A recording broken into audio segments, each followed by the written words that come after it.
धन्यवाद भाई नीटू जी।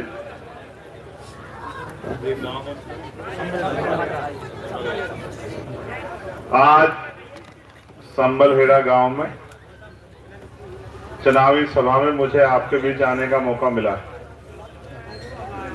अगर ये चुनावी सभा का कार्यक्रम ना होता तो ये भी सच है कि मैं इतनी जल्दी आपके गांव में नहीं आता, क्योंकि आप ये जानते हैं कि मेरे कंधों पे बहुत जिम्मेदारी। देश भर में चाहे कर्मचारी हो, अधिकारी हो, मजदूर हो, किसान हो, नौजवान हो, महिलाएं हो,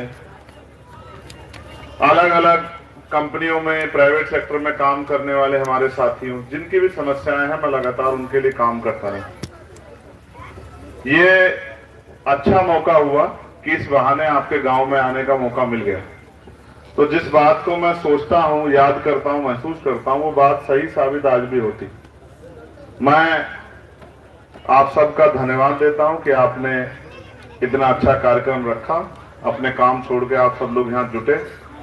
बहुत सारे लोगों के मन में इच्छा होगी कि भाई आएगा तो हम देख लेंगे, टीवी देखा था, अभी फोन में ही देखा था, तो आज गांव में आ जाएंगे तो देख लेंगे। कुछ लोगों के मन में इच्छा होगी कि भाई सुन लेंगे। लेकिन ये सच है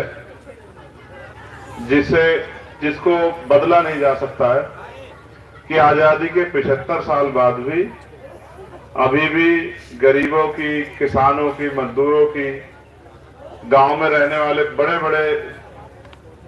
गांव में रहने वाले परिवारों की स्थिति बदली नहीं। उसका उदाहरण है आपके मकान, जो इस बात को बता रहे हैं कि इन मकानों पर जो वहां प्लस्तर नहीं हुआ है, वो इस बात की गारंटी देते हैं कि अभी भी हालात बहुत बदली नहीं। और मैं तो आज आपके गांव में आया, लेकिन आप चेक करके देखना मेरे जाने के बाद इस गांव में 60% मकान ऐसे होंगे जिनमें प्लस्तर नहीं होगा। बालियान साहब देख लेना सर, यहां से निकल के और कोई रास्ता तय करना हमारे लिए एक बड़ा कठिन सफर, क्योंकि नाम पे उद्योग है, नाम पे नौकरियां हैं, नाम पे रोजगार है, नाम पे जमीनें। हम पे एकमात्र हथियार है शिक्षा, जिसके कारण हम लोग आगे बढ़ने का प्रयास करते हैं।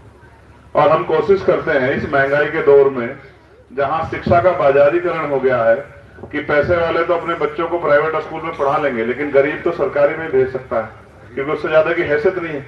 और सरकारी में पढ़ाई ना के बराबर हो गई, क्योंकि मास्टर जी को लगा रखा कहीं पोलियो के काम पे, कहीं टीके के काम पे, कहीं किसी और काम पे, कहीं किसी और काम पे। फिर जो बचा कुचा है, कुछ अध्यापक भी इस नेचर के हो गए हैं जो बड़े पैमाने पे पढ़ाते नहीं। मैं सबके लिए नहीं कह रहा हूं, लेकिन कुछ मास्टर ऐसे हैं जो लापरवाही करते हैं, जबकि ये नहीं समझते कि एजुकेशन से क्या बदलता है। एजुकेशन हमारी तरक्की का सबसे मजबूत आधार, और अगर बुनियाद मजबूत नहीं होगी तो मकान अच्छा नहीं बन सकता। यानी कि अगर प्राइमरी स्कूल में जो प्राइमरी पढ़ाई है वो अच्छी नहीं होगी, कक्षा 1, 2, 3, 4, 5 में अगर अच्छी पढ़ाई नहीं मिलेगी तो वो बच्चा बहुत कामयाब नहीं हो सकता है। तो मैं तो चारों तरफ से जिस तरह से गरीबों का गला घोटा जा रहा है, उनके अधिकार खत्म किए जा रहे हैं, उनको वापस पुराने हालात में लाने के लिए मजबूर किया जा रहा है, ये मैं देख रहा हूं।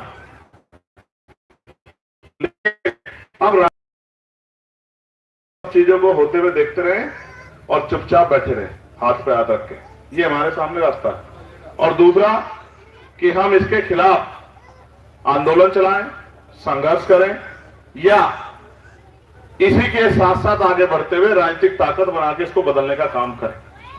तो ये दोनों रास्ते हमारे पास हैं। पहला रास्ता जो सबसे आसान है, तो हर कोई तय कर सकता है कि भाई इसको जो हो रहा है होने दो, लेकिन मेरे जैसा आदमी जिसके नाम के पीछे आजाद लगा हो, वो इस तरह के गुलामी के रास्ते को स्वीकार नहीं कर सकता। मैं धन्यवाद दूंगा हमारे भीम आर्मी के साथियों का, जिन्होंने लंबे समय से यहां आंदोलन को मजबूत करके रखा, और आज भी लगातार वो अपने कार्य को कर रहे हैं। जहां किसी पे जुर्म जाती होता है उसकी आवाज उठाते हैं, पाठशालाएं चलाते हैं, और तमाम तरह से लोगों को जागरूक करने का काम करते हैं, गरीब बेटियों की शादी कराने में अपना योगदान करते हैं। मैं ऐसे भीम आर्मी के साथियों का बहुत धन्यवाद करता हूं। लेकिन मैं उनसे ये भी कहना चाहता हूं, साथ साथ आपसे भी कहना चाहता हूं, इस देश में जो भी कुछ होता है वो सरकारें तय करती है। जैसे उदाहरण के तौर पे बिजली के दाम क्या होंगे, सरकार तय करती है। पानी के दाम क्या होंगे, सरकार तय करती है। सड़कें कहां अच्छी बनेगी, सरकार तय करती है। अच्छे स्कूल कहां बनेंगे, सरकार तय करती है। अच्छे हॉस्पिटल कहां बनेंगे, सरकार तय करती है। महंगाई क्या होगी सरकार तय करे, रोजगार कहां मिलेगा, किनको मिलेगा, किस विभाग मिलेगा, सरकार तय करती है। यहां तक कि अगर जुल्म होगा तो न्याय मिलेगा नहीं मिलेगा ये भी सरकार तय करती है। सब कुछ सरकार के हाथ में। सरकार बनाता कौन है? जनता वोट देके। हम वोट देते हैं, इस वोट से ताकत बनती है, वो बैठा हुआ मेंबर तय करता है कि भाई हमें अपने क्षेत्रों के लिए क्या करना है। मैं आपसे अपील करने के लिए आया, आप में से बहुत सारे लोग मेरे काम के आधार पर मुझे जानते होंगे, जिस तरह के काम मैं करता हूं। पार्लियामेंट में भी वो मुझे सुनते होंगे लगातार। पार्लियामेंट में मैंने एक सबसे बड़ी आवाज उठाई थी इस बार, अगर आप जाके चेक करोगे 29 जुलाई को पार्लियामेंट में, कि भाई न्यूनतम वेतन जो है, जो मजदूरों को मिलता है, वो न्यूनतम वेतन 300-400 रुपए से बढ़ा के 700 रुपए होना चाहिए। ये क्यों मैंने उठाई? क्योंकि मैं एक स्टेट में गया तो मैंने उनसे पूछा कि भाई मेरा काम है, मैं जिनमें से निकल के गया उनके हालात पूछना मेरा काम। तो मैं जब एक गांव में गया, तेलंगाना की बात है ये, तो मैंने उनसे पूछा भाई क्या काम करते हो? कि भैया मजदूरी करते हैं। तो कितने पैसे मिलते हैं? बोले 700 रुपए। मैंने कहा, मैंने और से पूछा आप क्या करते हो? कि हम पक्की मजदूरी करते हैं। कितने पैसे मिलते हैं? 900 रुपए। तो मैंने सोचा एक ही प्रदेश में यहाँ 700 रुपए मिलते हैं, हमारे यहाँ 350 रुपए मिलते हैं, तो गलत। तो मैंने कहा महंगाई तो दोनों तरफ बढ़ रही है। तो मैंने पार्लियामेंट में आवाज उठाई कि भाई न्यूनतम वेतन 700 रुपए होना चाहिए। और आपको जानकर खुशी होगी कि केंद्र सरकार ने ये अब सितंबर में ये ऑर्डर किया था कि 1 अक्टूबर से न्यूनतम वेतन जो है, जो केंद्र के कर्मचारी या केंद्र से जुड़े उद्योगों में जो लगे हुए हैं, उनको 783 रुपए मिलेगा। जहां एक समय 300-350 रुपए करना पड़ता था, वहां 783 रुपए न्यूनतम वेतन हुआ। मेरा तो प्रयास है कि जिस तरह से महंगाई के इस दौर में प्राइवेट हॉस्पिटल में गरीब जा नहीं सकता और अच्छा इलाज प्राइवेट हॉस्पिटल में ही है, तो ये व्यवस्था बदले, सरकारी हॉस्पिटलों में अच्छे इलाज की व्यवस्था हो। गांव देहात में मेरी माएं बहनें बैठी हैं, मैं तो बहुत कुछ देखा है मैंने जिंदगी में। हमें अपना पेट पालने के लिए भट्टों पे काम करना पड़ता है, कोल्हू में काम करना पड़ता है, खेतों में काम करना पड़ता है, सर पे ईंटें उठानी पड़ती हैं। पढ़े लिखे नौजवान बेरोजगार घूम रहे हैं, और क्या सब बयां करूं, ऐसा कभी मन में आता है। किसानों की लड़ाई देखता हूं, किसान सुसाइड कर रहा है, बहुत तकलीफ होती। सरकार टैक्स पे टैक्स बढ़ाई जा रही है। ऐसे समय में हम क्या करें? तो मुझे ऐसा लगता है कि बाबा साहब अम्बेडकर की उस बात को याद हमें करना चाहिए जो उन्होंने कहा था कि political power is the master की, राजनीतिक सत्ता की चाबी हमारे हाथ में, और राजनीतिक सत्ता के जरिए सारी परेशानियों का हल हो सकता है अगर वो चाबी हमारे हाथ में आ जाए। तो मैं आपसे मदद मांगने के लिए आया हूं कि आपको इतना लंबा समय हो गया वोट देते हुए, आप लोगों को वोट देते हो, वो वोट लेके अपना काम करते हैं, आपका काम तो नहीं करते। अगर आपका काम करते तो ये हालात होती आपकी? बताओ, कोई आया चुनाव के बाद पूछने के लिए आपके यहाँ बस्ती में कि आपकी सड़क कैसी है? कोई पूछने आया बिजली आती है नहीं आती है? कोई पूछने आया पानी का दाम क्या, पानी आ रहा नहीं आ रहा है? एक कड़वा सच ये है, आप पानी टेस्ट करा लो, मैं शर्त लगाता हूं, अगर आपके यहाँ का पानी 50% नल को खराब ना निकला तो मेरा नाम बदल देना। आप पानी पियो जहरीला और मरो, किसी को कोई फर्क नहीं पड़ता। इस पानी से बीमारियां हो रही है। आप अमीर लोग नहीं हो, मैं गारंटी देता हूं इस गांव में 80% घरों में आरओ नहीं लगा होगा। चाहे आप शर्त लगा लो, कितने घरों में आरओ लगा, जरा हाथ उठाना।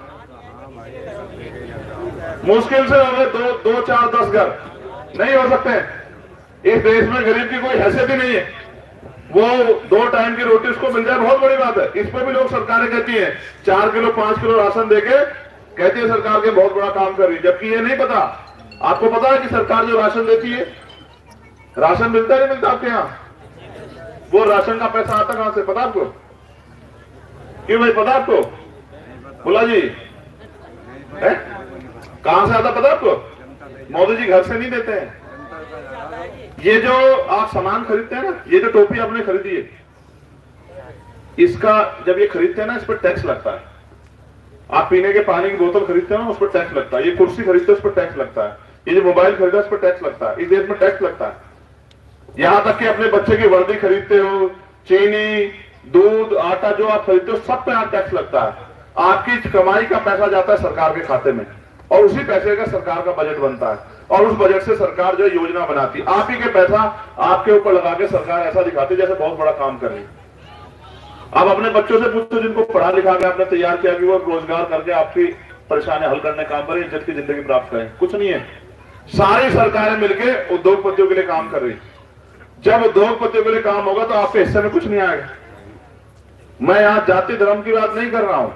ये सच है कि देश में जातियां धर्म है और धर्म के आधार पर जुल्म हो रहा है, ये भी सच है, जाति के आधार पर जुल्म हो रहा है। लेकिन आप मुझे बताओ, क्या 75 साल बाद ऐसा देश होना चाहिए था जिसकी सड़कों का भी ये नहीं पता कि सड़कें गड्ढे हैं, जिसका ये भी नहीं पता बिजली कितने घंटे आएगी, जिसका ये भी नहीं पता कि आज जो घर से बाहर निकलेगा वो जाति धर्म के नाम पे मार दिया जाएगा।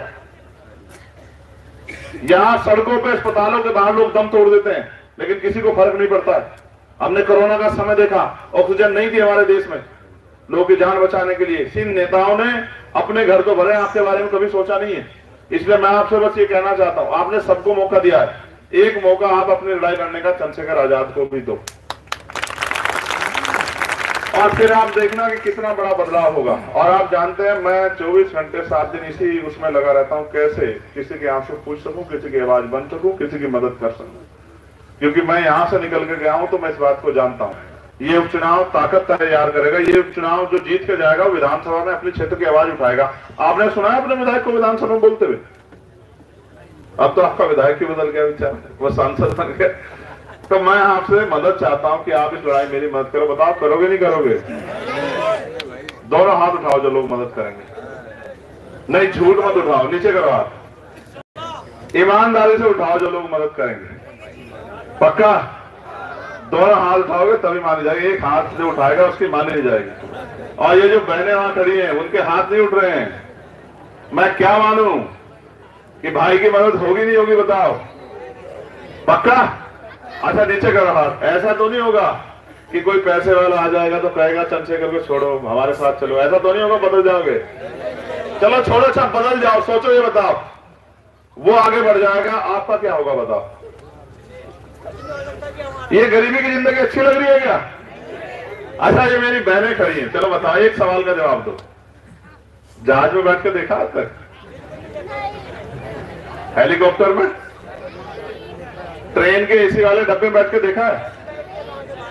तो इसका मतलब जिंदगी को जिंदगी मानते हो कि यहीं पैदा हुए, गरीबी में यहीं मर जाना है, इसलिए पैदा हुए?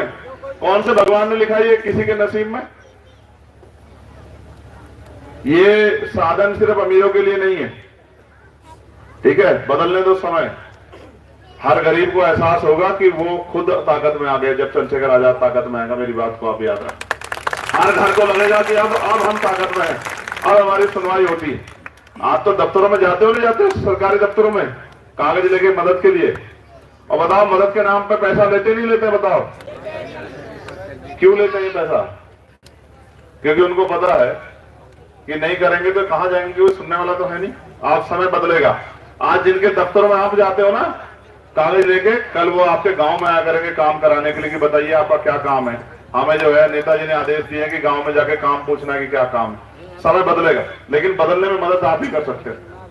मैं आपसे कहता हूं, और ये जो मेरे बहुत सम्मानित भाई खड़े हैं इस गांव के, उनसे कहना चाहता हूं, मुझे ये लड़ाई लड़ने के लिए, क्योंकि बाबा साहब अम्बेडकर ने कहा था कि वोट हमारा हथियार है, इसके अलावा कोई हथियार नहीं। अच्छा, मैं क्या बदल सकता हूं अगर मेरे पास ताकत नहीं बनेगी? सड़कों पे लड़ सकता हूं, 24 घंटे तैयार हूं, लेकिन जो करना चाहता हूं आपकी आने वाली नस्लों के लिए, अपने भाइयों के लिए, गरीब परिवार, कैसे करूं? तरीका बताओ, आप बता दो, उसी तरीके से कर दूंगा। ताकत से ही, और ताकत लोकतंत्र में आपके हाथ में दी जनता ने। ना ना बेटा, नहीं, छोड़ बैठ जा, यहाँ बैठ जा, तो यहाँ बैठ जा। पहले आज एक बात मान के दिखा, पहले कुछ दिन जो तुझे समझाई आज, पहले उसे करके दिखा, तब मानूंगा। छोड़ दे, वो मेरी बात ही मानता है, वो तो छोड़। मैंने इसे एक काम समझाया है, ऐसे ये अकेला नहीं है, यहाँ 3-4 लोग हैं जिनको मैं देख रहा हूँ। पहले मुझे भाई, बड़े भाई, मुझे दो बात, नहीं, छोड़ दो, तो उसे छोड़ दो। आप तो दोबारा नहीं बोलेगा, वरना मैं तुझे फिर डांटूंगा बहुत जोर से, ठीक है? अगर नशा अच्छी चीज होती तो आप जिनको इष्ट मानते हो वो कह के जाते कि नशा करा कर, अगर अच्छी चीज होती। नहीं, चुप। तुझे क्या लगा कि मैं प्यार से बोल रहा हूँ?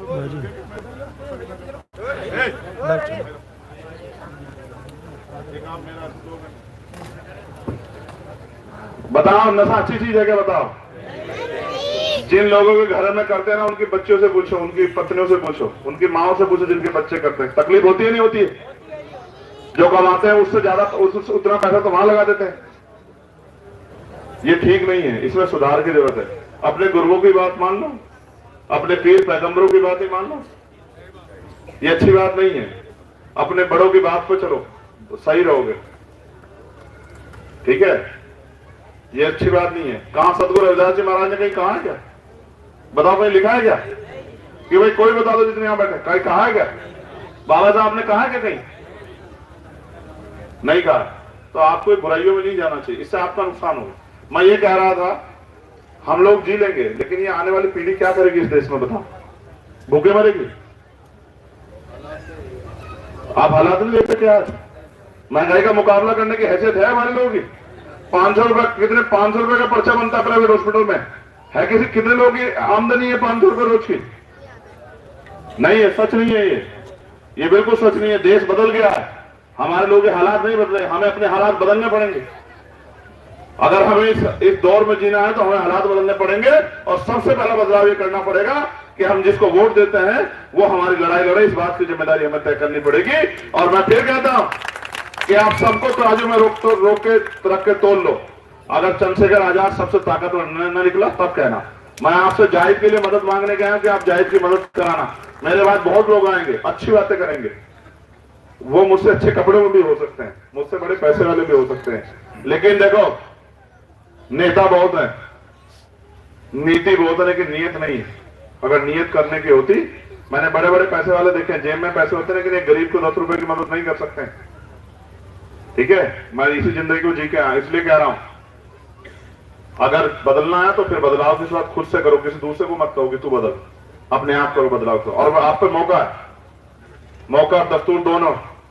13 को पड़ेंगे वोट, 13 को जब आप वोट डालने जाओ तो इस बार वोट इस बात के साथ देना कि हमें चंद्रशेखर आजाद को उस हैसियत में ले जा खड़ा करना है कि उसकी कलम में इतनी ताकत आए कि हमारा बच्चा यहाँ बेरोजगार ना घूमे और हमारी गलियां सड़कें इस तरह के हालात में ना जाए कि हमें ऐसा लगे कि हम अपने देश में नहीं कहीं और रहते हैं। इस बात के साथ वोट करना, और फिर आप देखना कि बदलाव होता है नहीं होता। मैं तो आपका धन्यवाद करूंगा। मेरे पास अभी कई प्रोग्राम है, और तुझे मैं कह रहा हूं अब तू सुधार कर ले, अब तुझे नशा छोड़ना पड़ेगा, वरना तुझे कूटूंगा बहुत। भाई मुझे एक बात कहने वाली। हेलो, मैं आपसे सभी एक चीज की निवेदन करता हूँ। ये जो हमारे चंद्रशेखर भाई हैं, ये सबके लिए मरते हैं, सबके लिए जीते हैं। इसमें कोई भी मोमडा हो या हमारे दलित जाति हो, लेकिन उनके लिए सबके लिए मरते हैं ये। मैं ये एक बात कहना चाहता हूँ। ये नेता हो गया तू? नहीं, ये मेरे भाई ने एक बात कही थी, सबके लिए, ये जो कहते हैं अगुवाई हम सबके लिए खड़े होते हैं। हमारी बहन मायावती थी, उन्होंने कहा हम तुम्हारे लिए है, सब चमारों के लिए, सबके लिए है। और फिर वो जो अखिलेश बाबू हमारे अखिलेश जी है, उन्होंने कहा मोमडा के लिए हम तुम्हारे लिए हैं। अब एक चीज के लिए मैं इनसे माफी मांगना चाहता हूँ। ये अभी वहां पे नहीं भाषा मुझे कहना नहीं, मुझे तू अपनी बात कर, नहीं मुझे कहना।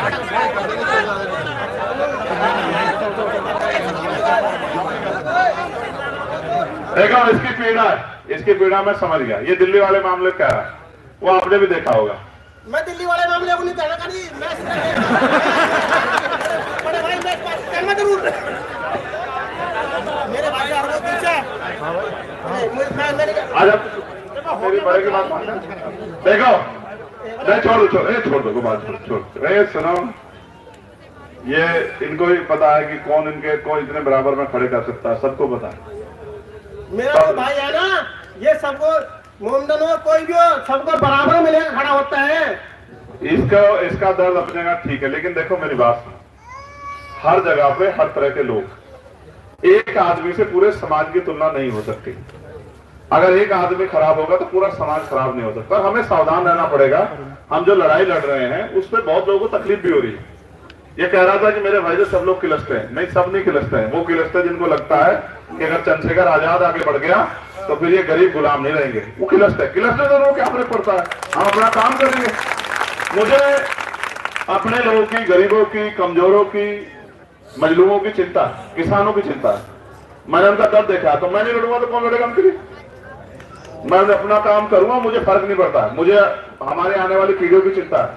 मैं अपना काम कर रहा हूं, मैं करता रहूंगा। मैं आपका धन्यवाद करता हूं और आप सबसे अपील करता हूं कि इस वक्त लड़ाई में मेरी मदद कराना। और ये आपसे वादा कर रहा है आज इस मंच से कि आज के बाद ये नशा छोड़ देगा।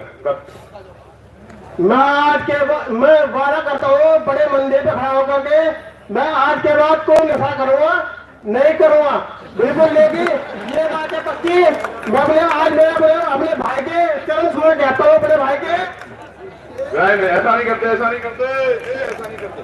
देखो, हमारे यहाँ बाबा साहब ने पैर छूने को गैर बराबरी माना, इसलिए मैं पैर छुआने में भरोसा नहीं रखता। ये मेरा भाई है छोटा, ये नशा छोड़ दे, मुझे सबसे बड़ी ताकत यही मिल जाए। बहुत बहुत धन्यवाद। जय भीम, जय भारत। के गाँव जाने की इजाजत चाहता हूँ।